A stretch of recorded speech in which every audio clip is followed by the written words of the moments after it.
The specter of the Cold War is rising again between the world's superpowers. U.S. President Donald Trump's announcement of the resumption of nuclear testing has left experts completely baffled. What is behind this decision, and why do experts call it dangerous and senseless?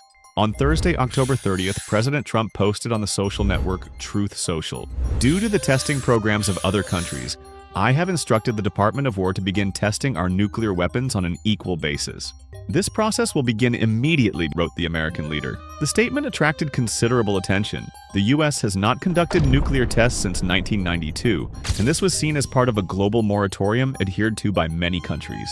Now Trump is allowing a departure from this practice. What prompted the president to make such a radical decision? The answer lies in Vladimir Putin's recent statements about new Russian nuclear developments. A few days before Trump's announcement, Vladimir Putin presented the world with an updated nomenclature of nuclear systems. During a visit to a Moscow military hospital, he reported on the successful testing of Poseidon, an experimental underwater nuclear torpedo with a claimed virtually unlimited range. Poseidon's power significantly exceeds that of our most modern intercontinental ballistic missiles, Putin said, adding that intercepting this complex is impossible. In addition, the Russian president mentioned the approaching deployment of the heavy ICBM Sarmat, also known as Satan II. According to a number of analysts, it is considered one of the most dangerous means of delivering a nuclear warhead. In addition, a few days earlier, Putin announced the successful test of the Burevestnik cruise missile with a nuclear power plant. According to Russian officials, the missile is capable of traveling at subsonic speeds for virtually unlimited time and distance. The reaction of experts in the field to Trump's statement was almost unanimous. It was met with bewilderment. Nuclear experts noted that the president's text contained numerous factual errors and inaccuracies, including on key points. First of all, every statement in this post is incorrect, said Matthew Bunn, a nuclear weapons expert at Harvard University. According to him, the statement that the U.S. has the largest nuclear arsenal is incorrect. It is equally incorrect that other countries are currently conducting nuclear tests. Bunn also emphasized that Trump seems to have mixed up departmental responsibilities. Trump seems to think that nuclear tests are conducted by the Department of Defense. That's not the case. They are conducted by the Department of Energy, through subordinate agencies responsible for the safety and maintenance of the nuclear complex. Uncertainty was also evident in official circles. At a Senate hearing, even Trump's own nominee for head of the U.S. Strategic Command appeared clearly perplexed. Neither China nor Russia has conducted nuclear explosive tests, said Vice Admiral Richard Correll, adding, "So I don't read anything into that statement." Thus, the professional community has effectively questioned both the accuracy of the facts and the understanding of the procedure referred to by the president. If Trump really intends to resume nuclear testing, it will have serious consequences, analysts warn. For decades, almost all nuclear powers have voluntarily refrained from explosive tests, supporting a de facto international moratorium and non-proliferation regime. There is also a practical side to the issue. Federal estimates indicate that preparing a safe underground explosion would take years. Infrastructure would need to be rebuilt, airtightness and radiation safety would need to be ensured, and measuring equipment and personnel would need to be prepared. At the same time, the final scientific and technical return may be limited compared to what the U.S. already obtains through non-explosive methods.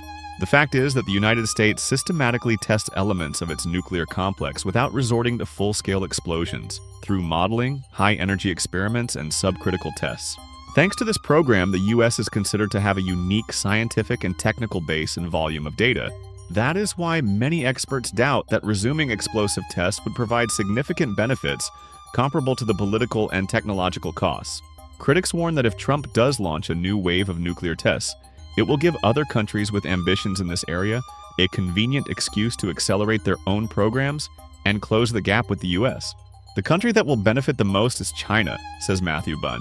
Former Democratic Congressman John Tierney, who now heads the Center for Arms Control and Non-Proliferation, echoes this sentiment. From a strategic point of view, it makes no sense for the United States. At the same time, nuclear experts note that Moscow and Beijing have already significantly increased their activity in their modernization programs. Some political analysts believe that Trump's tough statements are designed to curb these trends, an attempt to force opponents into negotiations or concessions. This logic seems to be confirmed by the president's words. "I would like to see denuclearization. We are actually talking about this with Russia, and China will be added to this if we do something." Tierney believes that the president's constantly changing rhetoric is a serious problem. In his opinion, Trump is adding an element of unpredictability to an already tense international situation. which could lead to escalation. One day, he wants everyone to get rid of their nuclear weapons, says Tierney. The next day, he wants to start testing. That's dangerous. So far, neither the Department of Defense nor the White House has provided a detailed explanation of the announced course of action. Neither the goals, nor the possible timeline, nor the assessment of the consequences. Meanwhile, experts warn of the risks, from undermining existing agreements and increasing mistrust between powers to incentives for new arms races. The expert community is, in fact, already sounding the alarm, pointing out that such signals without a clear strategy increase instability. For Moscow, nuclear rhetoric is not primarily about the direct use of force, but about exerting pressure on the diplomatic track. It is a relatively inexpensive and quick way to attract the attention of the US and the West as a whole, to achieve the Kremlin's desired concessions on Ukraine, and to remind them of the potential existential threat posed by a provoked or offended Russia. In the context of Ukraine, the Kremlin is essentially pursuing both lines simultaneously. First, there is the provocation against the backdrop of discussions about the possible transfer of long-range Tomahawk cruise missiles to Kyiv, a move that would theoretically put targets in Russia's largest cities, Moscow and St. Petersburg, at risk. Second, it is about disappointment that Washington has not persuaded Ukraine and its European allies to accept Moscow's maximalist conditions for a ceasefire. Against this backdrop, the timing of the latest tough statements seems telling. When the negotiating track with the US stalled, the tone of the messages became more direct and less veiled. In other words, saber rattling is a tool that the Kremlin turns to when diplomatic levers have little effect. For the Kremlin, Washington's reaction came as a surprise. When Trump, disappointed that Moscow refused to immediately end the war in Ukraine, threatened to cancel the planned Budapest summit with Putin, and impose sanctions on two of Russia's largest oil companies, Putin made sure to give a symbolic response. He was publicly photographed observing planned nuclear triad exercises. This move was in line with Moscow's usual drama of demonstrating its power, but this time, there seemed to be no noticeable response from the US. A few days later, the Russian president made a statement about the testing of the Burevestnik cruise missile, and he did so in an unusual format for him, in military uniform. And this signal, judging by the official reactions, was met with coolness in the White House. Trump himself, answering questions from journalists aboard Air Force One on his way to Asia for a 3-day tour, was extremely clear, and I don't think it's appropriate for Putin to say such things. He should end the war, a war that was supposed to last a week and is now in its 4th year. That's what he should be doing instead of testing missiles. By ignoring this appeal and almost immediately announcing the test of the Poseidon nuclear torpedo, capable of theoretically inflicting radioactive damage on entire coastal areas of the United States, the Kremlin may have inadvertently pushed the White House to reconsider its position, to the point of discussing the resumption of its own nuclear tests. In the logic of signal exchange, this looks like a classic action-response spiral, where a demonstration of force provokes mirrored steps. The obvious lesson is that mixing tough rhetoric and nuclear deterrence in an increasingly unstable international environment is dangerous in itself. What was probably intended in Moscow as a way to strengthen its negotiating position on Ukraine could backfire, weakening the taboo on testing, increasing the risk of miscalculation, and dragging everyone into a new, more dangerous and unpredictable phase. Trump's statement looks like a step toward reviving the logic of the Cold War, when rivals tried to outdo each other by creating ever more powerful systems. However, the current international environment is much more complex than the previous bipolar configuration. Today, there are 9 states in the nuclear club: the US, Russia, the UK, France, China, India, Pakistan, Israel, and North Korea. Many of them may interpret the signal of a possible resumption of US testing as a weakening of the norms and agreements that have been formed over decades. This, in turn, increases the risk of a chain reaction, from revising their own restrictions to accelerating modernization programs. A separate concern is the dynamics in China. Beijing has traditionally spoken of minimal nuclear deterrence, but in recent years it has been significantly increasing its potential and infrastructure. If the US returns to testing, the Chinese leadership could use this as a political and technical justification for even more rapid expansion and testing of its systems, from delivery vehicles to new warheads. Taken together, this threatens not only to increase mistrust between key players, but also to undermine the predictability regime on which strategic stability has been based. Today's tools allow for highly accurate simulation of nuclear warhead behavior on computers. The United States invests billions annually in programs that maintain and modernize its arsenal without resorting to explosive testing. The so-called Stockpile Assurance Program implemented with the participation of Lawrence Livermore National Laboratory and other centers, relies on supercomputer modeling of key nuclear processes. Added to this are non-explosive experiments, subcritical tests, hydrodynamic studies, high-energy laser installations, which provide data for calibrating models and verifying calculations. The result is a constantly updated digital twin picture of the behavior of warheads under various conditions. These methods have reached such a level that many experts consider full-scale underground explosions not only excessive but also less informative. Modeling allows for faster and broader investigation of configurations, material parameters, and aging scenarios than single field tests while avoiding political, environmental, and radiation risks. Trump's move undermines the architecture of international arms control that has been built up over decades. The Comprehensive Nuclear Test Ban Treaty, although not ratified by the U.S., is effectively observed by most nuclear states and serves as a key safeguard against the resumption of explosive testing.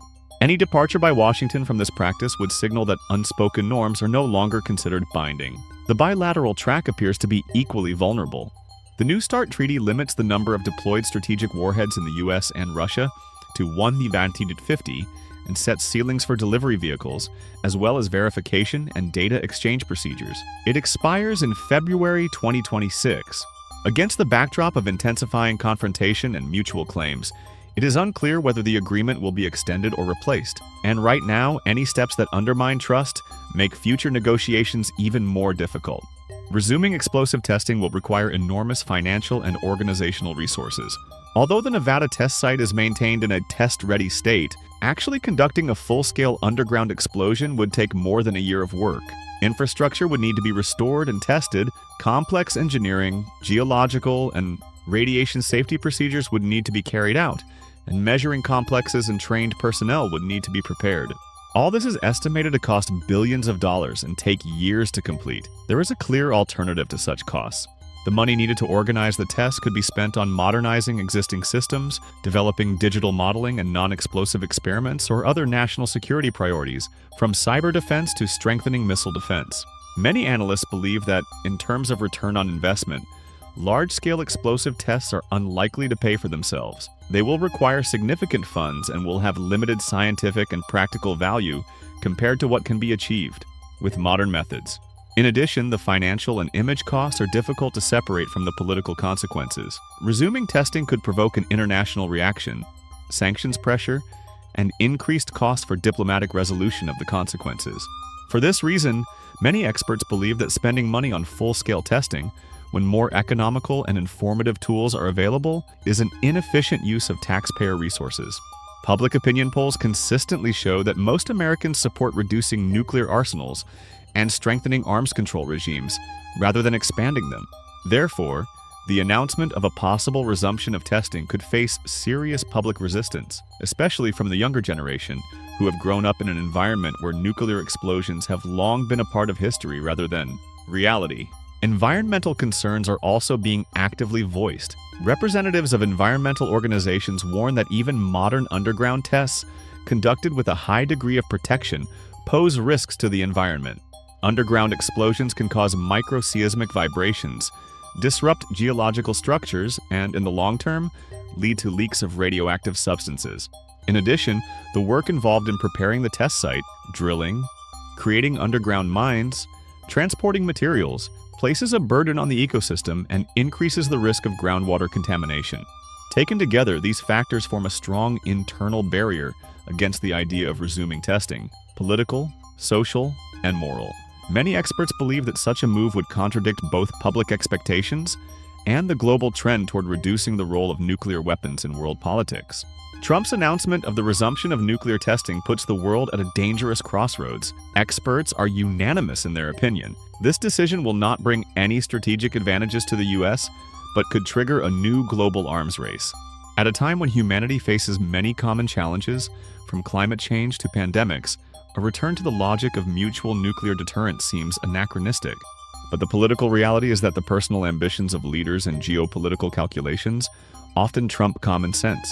We can only hope that the voices of experts will be heard and that humanity will find a path to peace without the nuclear threat. But for now, the statements by Trump and Putin show that the world is moving in the opposite direction, toward a new era of nuclear confrontation the consequences of which could be catastrophic for all of humanity.